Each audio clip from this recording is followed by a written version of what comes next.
Hello नमस्कार प्यारे साथियों। मैं सचिन चौधरी आपके अपने YouTube channel reasoning bye Sachin sir में आपका स्वागत करता हूं। जैसा कि हम जानते हैं गाइस, आपका आरआरबी एएलपी का एग्जाम जल्द ही होने वाला है। तो गाइस, आज मैं उसी से रिलेटेड आपका एक रीजनिंग का बहुत ही बढ़िया प्रैक्टिस सेट आपके सामने लेकर आया हूँ, जिसमें आपका आरआरबी एएलपी में प्रीवियस ईयर में आए हुए क्वेश्चन सम्मिलित है। तो चलिए गाइस, हम शुरू करते हैं अपना एक रीजनिंग का बहुत ही बढ़िया प्रैक्टिस सेट। देखिए गाइस, क्या बताया हमें पहले क्वेश्चन में कि शब्दों के दिए गए जोड़े के आधार पर अनुपस्थित शब्द को चुनना है। मतलब कहने का यह है कि जिस तरह संबंध है मक्खन का दूध से, तो उसी तरह किताब का संबंध है किससे। देखिए, मक्खन का संबंध किससे है? दूध से है, यानी दूध में से मक्खन निकलता है। ठीक है, तो किताब किससे बनती है? तो किताब बनती है किससे? कागज से। यानी ऑप्शन नंबर डी क्या हो गया इसका करेक्ट आंसर। क्लियर है ना गाइस? चलिए अगला देखते हम। देखिए क्या बताया हमसे कि 544, ठीक है, देखिए 544267333314 इतना इतना के क्रम में जो है वह अंक 4 के आंकड़े जो उसकी दाईं ओर स्थित दाईं ओर उपस्थित अंक से पूर्ण रूप से विभाजित है। मतलब आपको 4 देखना है और 4 भी ऐसा देखना कि जो उसके दाईं ओर उपस्थित अंक है वो उससे पूर्णतः विभाजित हो, परंतु बाईं ओर उपस्थित अंक से विभाजित नहीं हो। ठीक है ना? तो ऐसी कितनी संख्या है? मतलब आपको 4 ढूंढना है जिसके जो दाईं ओर है संख्या वो क्या है, दो, मतलब 4 से कटने चाहिए। मतलब क्या होना चाहिए? वो 4 को दाईं ओर उपस्थित अंक से क्या है, पूर्णतः विभाजित है। तो मतलब या तो 2 होगा या फिर 4 होगा। ठीक है ना? या तो या इधर 42 होना चाहिए या इधर हो। बट आपको बस इधर क्या है कि उपस्थित जो है वो इधर से विभाजित नहीं होनी चाहिए। मतलब इधर ना तो 2 होना चाहिए ना ही इधर 4। ठीक है ना? आपको 42 और 44 तो ढूंढना है, बट शुरू में 2 और 4 नहीं होना चाहिए। तो जरा देखते हैं किस में बनेगा। तो मैंने देखा क्या, पहला तो ये, तो देखिए, तो मैंने यहां देखा पहले क्या, ये 544 मिल गया। ठीक है, बट मैं अगर इसे 442 को ढूंढने लगा तो इधर तो शुरू में 4 है और हमें शुरू में 4 नहीं चाहिए, तो ये तो खत्म हो गया। ठीक है, इसके बाद में और कहीं 4, हाँ ये रहा 4। ठीक है ना? तो यहाँ तो 8 है, 8 से नहीं विभाजित नहीं होता, छोड़ दो इसे यहाँ पर। फिर इसके बाद में ये छोड़ो, इसके बाद में ये छोड़ो, तो और तो कहीं है नहीं। तो कितने मिले? सिर्फ 4 मुझे, एक, यानी 544।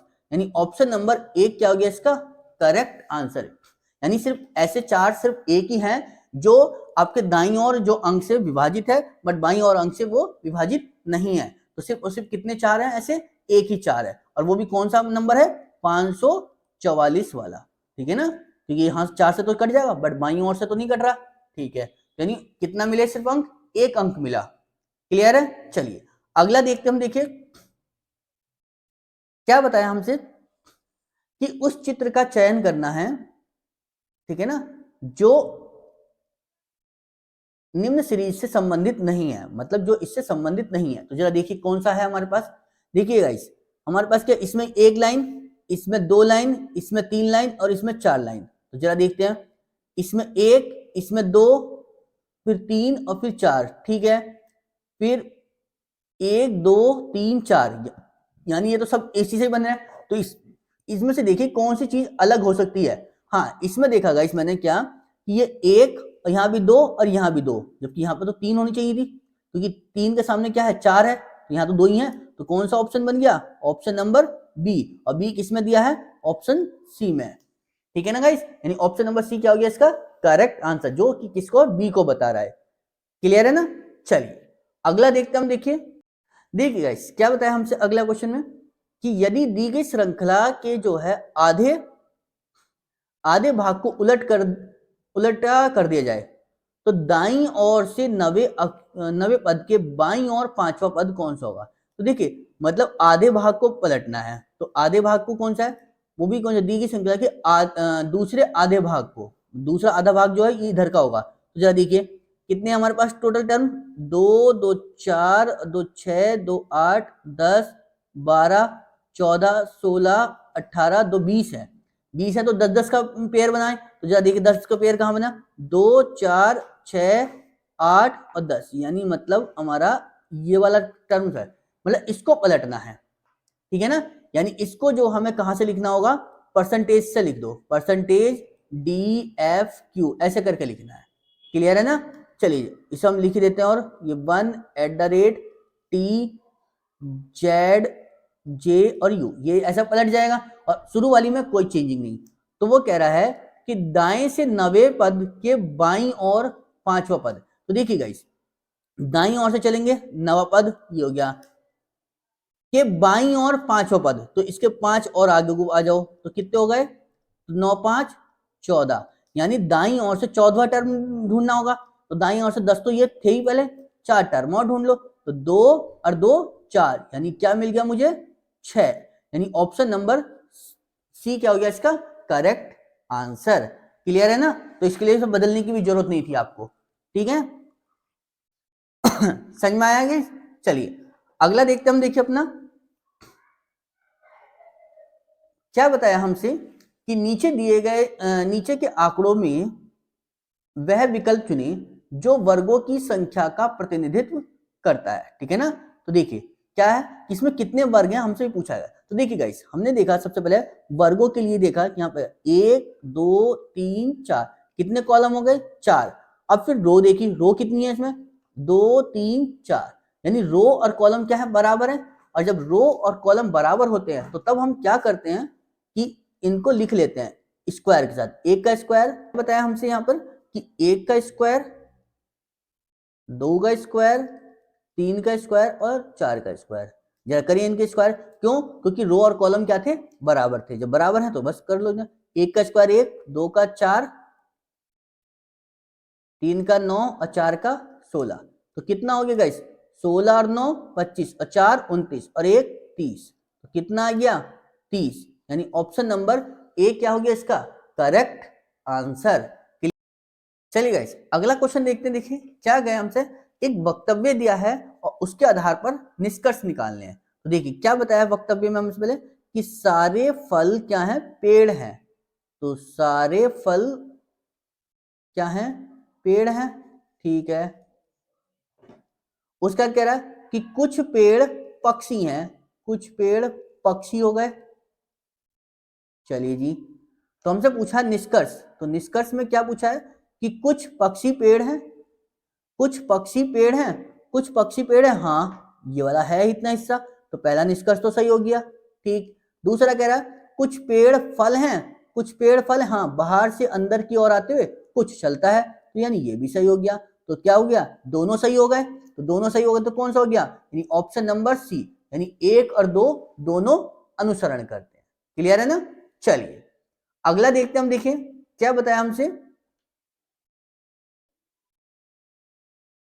एक वाक्य दिया है और उस पर क्या कार्रवाई, क्या बताया कि बेंगलुरु में जो है कई निजी विद्यालय सरकार द्वारा निर्धारित सीमाओं से अधिक शुल्क प्रभारित करते हैं। मतलब कि बेंगलोर में जो है कुछ विद्यालय, मतलब कुछ कॉलेज ऐसे हैं जो सरकार द्वारा जो फीस निर्धारित की गई है उससे ज्यादा वो ले रहे हैं। तो क्या कार्रवाई होगी कि क्या बताया, देखिए कि ऐसे विद्यालयों के विरुद्ध सख्त कार्रवाई की जानी चाहिए। हाँ पहला सही हो गया, क्यों, क्योंकि जब वो सरकार की जो निर्धारित फीस है उससे ज्यादा ले रहे हैं तो उन विद्यालयों के खिलाफ क्या होगी, कार्रवाई होगी। चलिए जी, दूसरा क्या है कि ऐसे विद्यालयों को बंद कर देना चाहिए। ठीक है ना, ऐसे विद्यालयों को बंद कर देना चाहिए, मतलब इस पर नहीं आप कर सकते, उन पर आपको क्या करनी पड़ेगी, कार्रवाई करनी पड़ेगी। तो पहला तो सही हो गया, दूसरा गलत।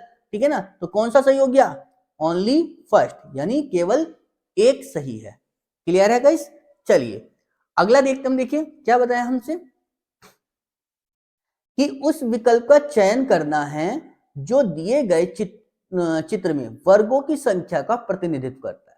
तो देखिए गाइस, अगर मैं बात करूं अंदर वाले की, तो अंदर वाले में देखो कितना है। अगर देखो हमारे पास कुछ वर्ग ऐसा बना हुआ होता ऐसे करके, ये सबसे पहले मैं अगर अंदर वाली बात करूं, इस वाले फिगर की, यानी इस वाले फिगर की अगर मैं बात करूं तो ये कुछ ऐसी तो बना हुआ है हमारे पास। तो इसमें कितने वर्ग बन रहे हैं, 1 2 3 और एक 4 और एक बड़ा वाला 5। ठीक है, तो 5 इसमें, 5 इसमें, मतलब ये एक तो ये बन जाएगा, एक एक और एक, ये 3 है ना ये पेयर ऐसे। तो 5 5 के कितने पेयर बन गए? 3, क्योंकि इसमें तो 5 बने थे। तो देखिए गाइस क्या बताया हमसे, तो ये 5 5 के 3 पेयर बने तो कितने हो गए? 15, तो यही हो गए। ठीक है, अब ये देखो ये जो यहां से बंद हुआ, तो एक तो ये पूरा ये वाला बनेगा, एक तो ये बन गया पूरा वर्ग, और एक बन गया ये बाहर वाला। ठीक है ना, तो टोटल कितने बन गए हमारे पास? 2 और बन गए। ठीक है, तो कितने होगा टोटल? 17, यानी ऑप्शन नंबर 1 क्या हो गया इसका करेक्ट आंसर। क्लियर है ना गाइस? चलिए अगला देखते हम, देखिए क्या बताया हमसे। देखिए क्या बताया हमसे कि एक कथन दिया गया है, उस पर क्या दी गई? धारणा दी गई है। तो क्या बताया हमसे कि मुंबई में जो है एक अग्रणी, ठीक है ना, मुंबई में जो है एक अग्रणी स्कूल में जो है अगले शैक्षिक वर्ष में अपनी फीस 150% बढ़ा दी है। ठीक है, मुंबई का जो है एक स्कूल है, उसने अपने अगले जो है मतलब अगले जो सेशन शुरू होगा उसमें अपनी फीस क्या कर दी? 150% बढ़ा दी। मतलब अभी कुछ फीस रही होगी, उसने क्या कर दी? उसमें 150% का क्या कर दिया? इंक्रीजमेंट कर दिया। चलिए तो देखिए क्या धारणा रही पहली हमसे कि अधिक फीस के कारण, ठीक है ना, छात्र स्कूल बदल सकते हैं। अधिक फीस के कारण स्कूल जो छात्र वो स्कूल बदल सकते हैं। हाँ हो सकता है, क्योंकि फीस बढ़ी तो शायद वो उसको बदल दें। तो देखो डायरेक्ट तो नहीं कह सकते, लेकिन हाँ पॉसिबिलिटी में जा सकती है, क्योंकि पॉसिबिलिटी है तो कांट से में कह सकते हैं हम इसको। ठीक है ना, नहीं हो सकता है। या दूसरा क्या कहा कि अभी भी छात्रों ने स्कूल की मांग हो सकती है। ठीक है, अभी भी जो है छात्रों में जो है स्कूल की मांग हो सकती है। हाँ, यानी ये भी हो सकता है कि वो दूसरे स्कूल में ही जाए। ठीक है ना, तो यानी ये तो कौन सा सही हो गया? या तो 1 या 2, क्योंकि डायरेक्ट नहीं है, लेकिन पॉसिबिलिटी क्या है कि पहला या दूसरा में से कोई एक सही होगा। यानी या तो एक धारणा या 2 धारणा इसके हो सकती है। क्लियर है ना? चलिए अगला देखते हैं हम, देखिए क्या बताया हमसे। देखिए क्या बताया हमसे कि भारत में जो है, ठीक है ना, भारत में शिक्षक जो है अभी भी पारंपरिक तरीकों का जो है इस्तेमाल करते हैं। ठीक है, और शिक्षण के आधुनिक तरीकों से अवगत नहीं है। मतलब अभी भी भारत में ये बताया है कि भारत के जो में से जो शिक्षक हैं वो अभी भी पुरानी चीजों का इस्तेमाल करते हैं, और जो आधुनिक चीजें जो नई चीजें हैं वो उनसे अवगत नहीं है। ठीक है ना, अवगत नहीं है। तो लागू किए जाने वाले कार्यक्रम क्या होने चाहिए? तो देखिए, ठीक है ना, तो देखिए क्या बोला हमसे कि शिक्षकों के लिए जो है शिक्षण की जो है अपनी पद्धति बदलने हेतु अभिविन्यास किया जाना चाहिए। हाँ, क्यों? क्योंकि जो अभी वो पुराने तरीकों से लगे हुए हैं उनको जो है अपडेट करने के लिए क्या है, उन्हें नई चीज वो अपनी पद्धति को बदलना होगा। ठीक है ना, चलिए तो पहला सही हो गया हमारे पास। ठीक है ना, चलिए जी दूसरा क्या है? आधुनिक तरीकों से पढ़ने वाले, ठीक है, आधुनिक तरीकों से पढ़ाने वाले शिक्षकों के लिए वेतन वृद्धि होनी चाहिए। ऐसा कुछ नहीं है। ठीक है, कभी सोचो कि आप आधुनिक शिक्षक बन गए और अब नहीं मतलब सैलरी बढ़ जाएगी। ठीक है ना, तो पहला सही है, दूसरा गलत है, यानी ऑप्शन ए इसका क्या हो जाएगा? Correct answer. क्लियर है ना? चलिए अगला देखते हैं हम, देखिए क्या बताया हमसे। दिया गया प्रश्न चित्र जो है वो दिए गए उत्तर चित्र में किसी एक में सन्निहित है। वो उत्तर चित्र हमें कौन सा है वो हमें देखना है। तो देखिए क्या बताया हमसे कि ये वाली जो आकृति ऐसे कर ऐसे गई, फिर ऐसे आई, फिर ऐसे आई, फिर ऐसे आई। तो जरा ये देखिए किस में आकृति ये बनी हुई है। अगर मैं इसकी बात करूंगा, इस देखिए क्या कि यहाँ कोई है। हाँ, अगर मैं इसमें चाहूँ तो इसमें भी बना सकता हूँ, बट इसको जब मैंने बनाई तो ये डायरेक्ट एक थोड़ी सी एकदम नीचे को आ गई, जबकि इसमें थोड़ी सी क्या है, मुड़ी हुई है। ठीक है ना, तो देखिए फिर हमने कहाँ गए, फिर हम, क्योंकि इसमें तो ये ज्यादा ही नीचे को है जबकि इसमें तो बहुत ज्यादा डिफरेंस है, तो हमने क्या गए, फिर हम इस वाली पर आए। किसमें? इसमें ये यहां से आई इसके टांग से, ये ऐसे आई, ठीक है ना, और फिर ऊपर को उठी और फिर ये ऐसे आ गई। क्लियर है? कि यानी ऑप्शन कौन सा बन गया इसका? बी। क्योंकि अगर मैं सी की बात करूं तो ये यहां से गई, ये यहां को आई और फिर ऊपर चली गई और फिर नीचे को तो आई नहीं, तो ये तो है ही नहीं, और इसमें तो कहीं दिख ही नहीं रहा आपको कुछ भी। क्लियर है? तो यानी कौन सा बन गया, ऑप्शन नंबर बी। बी किस में दिया है, सी में। क्लियर है ना गाइस। चलिए अगला देखते हैं हम, देखिए क्या बताया हमसे। एक शब्द दिया गया है, कौन सा, ACCUMUATES। इसमें बोला है हमसे क्या, कि यदि पहले अक्षर को दूसरे के साथ और तीसरे को चौथे के साथ और पांचवें को छठे के साथ और सातवें को आठवें के साथ और नवीं, मतलब कुल मिला के यह है कि दोनों को आपस में इंटरचेंज करना है। ठीक है, तो कह रहा है तो बाईं से जो है छठा अक्षर कौन सा होगा। देखिए अगर मैं इसकी बात करता हूं, ये जो शब्द दिया है इसने क्या था, ये ACCUMUATES, यही तो शब्द था। अब इसमें कितने शब्द बताए, टोटल 10 होंगे, क्योंकि 2 2 4 2 6 2 8 2 10। उसने बोला था पहले को दूसरे के साथ, मतलब ए और सी को बदल के क्या करना, CA ऐसे करना था। सी और यू को बदल दिया, यू और सी में बदल दिया। एम और यू को बदल देंगे, यू और एम में, मतलब इसी तरीके से बदलना था। ठीक है ना, चाहे तो आप इसको बदलते भी ना तब भी ये इसका हो जाता। तो उसने बोला है कि बाईं ओर से छठा अक्षर कौन सा, तो बाईं ओर से छठा अक्षर देखिए कौन सा, 2 2 4 और 2 6, यानी कितना आ गया, एम। ठीक है ना, यानी एम कौन सा ऑप्शन है, ऑप्शन नंबर सी। क्लियर है ना गाइस।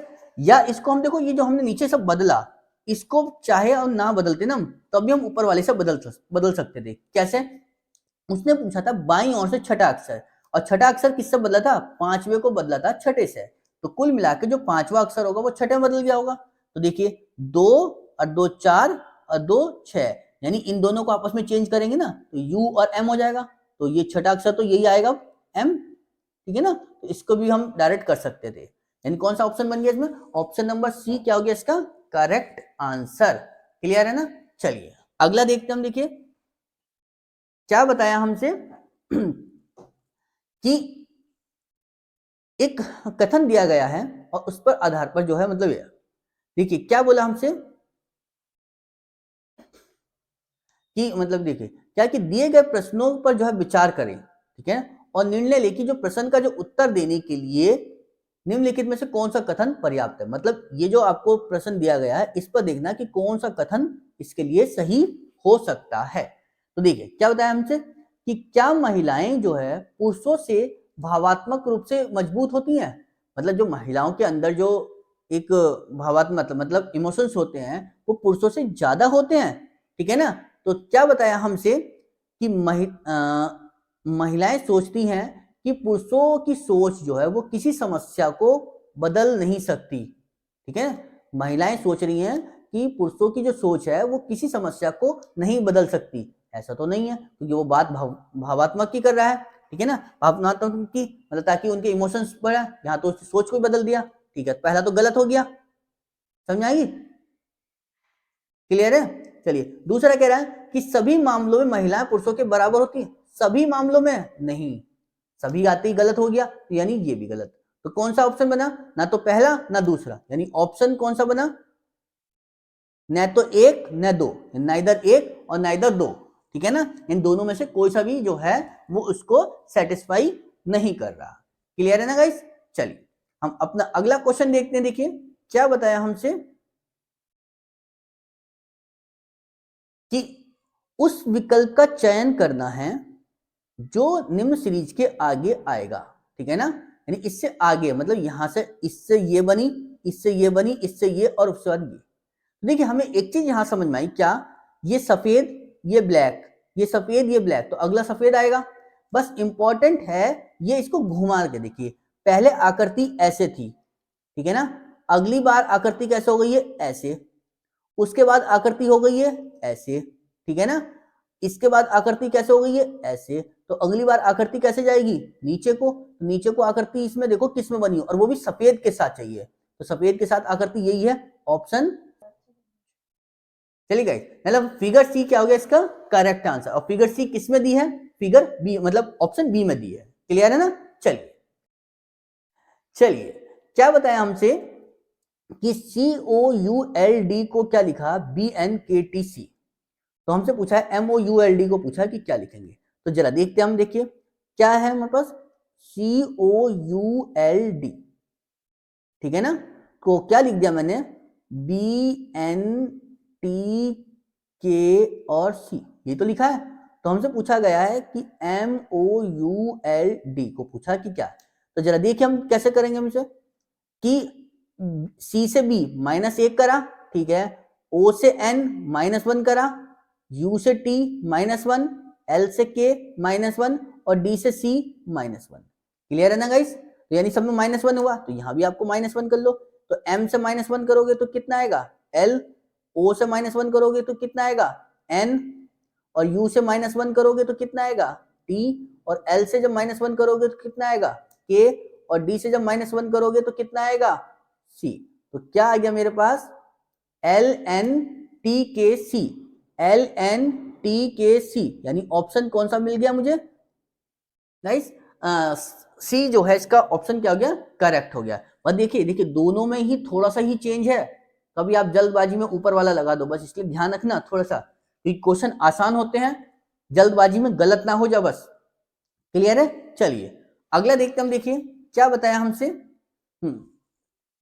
हमसे बोला है क्या कि निम्नलिखित में से कौन सा विकल्प जो है वो दिए गए चित्र के सही दर्पण प्रतिबिंब को दर्शाता है। जब दर्पण शब्द को जो है नीचे एक क्षैतिज रूप में रखा जाता है, ठीक है ना, जब दर्पण को कहां रखा है, नीचे क्षैतिज रूप में, मतलब नीचे रखने की बात कर रहा है वो। यानी देखो समझो कैसे, ये P है, O S I T I B और E, ठीक है ना, और दर्पण को कहां रखवाना चाह रहा है वो, नीचे रखवाना चाह रहा है आपसे, ठीक है ना, ऐसे करके।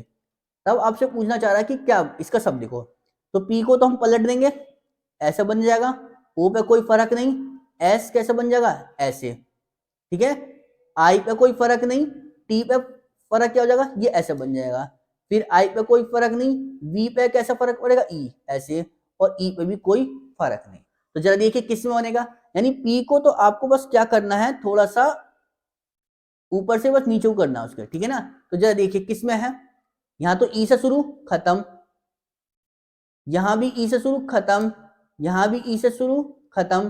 तो जरा देखिए कौन सा बनेगा, POSITIB, यानी ऑप्शन नंबर कौन सा बन गया, डी इसका क्या हो गया, करेक्ट आंसर, ठीक है ना, क्योंकि उसने नाम दर्पण का लिया था लेकिन रखवा कहां रहा था, नीचे क्षैतिज रूप में रखा जाता है, ठीक है, मतलब उसने फिगर बना के नहीं दी थी आपको, कभी आप जल्दबाजी में गलत कर दे इसमें, ठीक है ना। चलिए यानी ऑप्शन डी क्या हो गया इसका करेक्ट आंसर। क्लियर? चलिए अगला देखते हैं, देखिए क्या बताया हमसे कि उस चित्र का चयन करना है जो नीचे समूह से संबंधित नहीं है, मतलब जो इससे संबंधित नहीं है। तो जरा देखिए कौन सा नहीं बनेगा हमारे पास, देखिए सब में क्या है, अंदर एक प्लस का निशान तो बन रहा है, इसमें भी प्लस का निशान है, इसमें भी प्लस का निशान है, और इसमें भी प्लस का निशान है, बट इसमें तो ये त्रिभुज बन गया, ठीक है ना। तो कौन सा अलग हो गया, फिगर डी क्या हो गई इसकी, गलत हो गई। क्लियर है? तो डी किसमें है, ऑप्शन नंबर ए में, इसका क्या हो गया, मतलब ये इस फिगर को मतलब मैच नहीं करता। क्लियर है? यानी ऑप्शन नंबर ए क्या हो गया इसका करेक्ट आंसर, जो कि इसमें फिगर्स को रिलेट नहीं कर रहा। क्लियर है? चलिए अगला देखते हम, देखिए क्या बताया हमसे देखिए गाइस क्या बताया हमसे कि आरजू का जो जन्म है वो 25 जनवरी 2015 को हुआ है, यानी 25 जनवरी 2015 को हुआ है। क्लियर है? चलिए जी, जबकि आस्था का जो जन्म है वो उसके 554 दिन बाद हुआ है। तो आस्था का जन्म पूछा कि वो कौन सी तारीख को हुआ था, ठीक है ना, यानी आस्था का जो जन्म है वो पूछा गया है कि हमें कौन सी तारीख को हुआ था। तो देखिए गाइस हम एक चीज जानते हैं, क्या 554 है, ठीक है, अगर मैं, क्योंकि देखो 2015 है, 2015 से 16 पे जाना हो तो सीधा सीधा हमें पता है कि 25 जनवरी, अगर मैं 2016 पर जाऊं तो 1 साल है, और चूंकि अभी लीप ईयर बना नहीं तो कितने दिन जोड़ेंगे, 365। जरा इसमें से 365 दिन घटाओ जरा पहले तो, ठीक है ना, कितना बचेगा, 5 में से 4 गए, और 14 में से 5 गए 9, कितना रह गया यहाँ पे 4, 14 में से 4 गए, 14 में से 6 गए 8, यहाँ क्या रह गया 4, 4 में से 3 गया 1, यानी कितना आ गया 189। अब 189 है, क्लियर है। अब चूंकि जनवरी है 25 जनवरी 2016 का 365 आ गए। अब मुझे 189 दिन आगे और जाना, तो अब 189 दिन आगे जाने पर देखो मुझे कौन सा डेट मिलेगी, ठीक है ना। तो जरा देखिए, तो 189 है तो देखिए जनवरी से जोड़े तो जरा कितने महीने बैठ रहे हैं, लगभग 6 महीने, ठीक है ना। क्यों, क्योंकि जनवरी के अभी कितने दिन बचे हैं आपके पास, 5 दिन, ठीक है ना। सॉरी, जनवरी के बचेंगे 6 दिन, ठीक है। फरवरी कितने की पड़ेगी, 29 की, ठीक है ना। चलिए जी, फरवरी के बाद, क्योंकि फरवरी 29 की क्यों पड़ी, लीप वर्ष है, ठीक है ना, इसलिए। उसके बाद में फरवरी के बाद में मार्च, मार्च के बाद में अप्रैल, अप्रैल के बाद में मई, मई के बाद में क्या आएगा गाइस, जून, और जून के बाद में क्या आएगा, जुलाई। तो जरा देखिए कौन सी वैल्यू जो है सेटिस्फाई करके 189 तक पहुंच रही है, तो जरा देखते हैं। देखिए 9 और 6 15, 15 और 1 16 और 1 17 और 1 18 का 8 हासिल 1। जरा देखते हैं, तो 3 और 3 6 और 3 9 12 15 और 2 17 और 17 और 1 हासिल का कितना हो गया 18, यानी 31 जुलाई तक मुझे कितने दिन मिल गए 188, बट मुझे तो 189 चाहिए, तो एक दिन और जोड़ो। तो जुलाई के बाद में कौन सा महीना आता, अगस्त का, तो जब इसमें एक दिन और जोड़ेंगे हम तो कौन सा मिलेगा, 1 अगस्त, ठीक है ना। तो 1 अगस्त को बैठेगा, तो यानी 1 अगस्त 2016 को उसका जन्म हुआ है। फिर किसका, आस्था का, यानी ऑप्शन नंबर बी क्या हो गया इसका करेक्ट आंसर। क्लियर है, चीज समझ में आई ना गाइस। चलिए अगला देखते हम, देखिए क्वेश्चन क्या बताया हमसे। थैंक यू गाइस, आपको हमारी वीडियो अच्छी लगी है तो प्लीज लाइक करें, शेयर करें और सब्सक्राइब करें, और ज्यादा से ज्यादा अपने दोस्तों को शेयर करें। Thank you.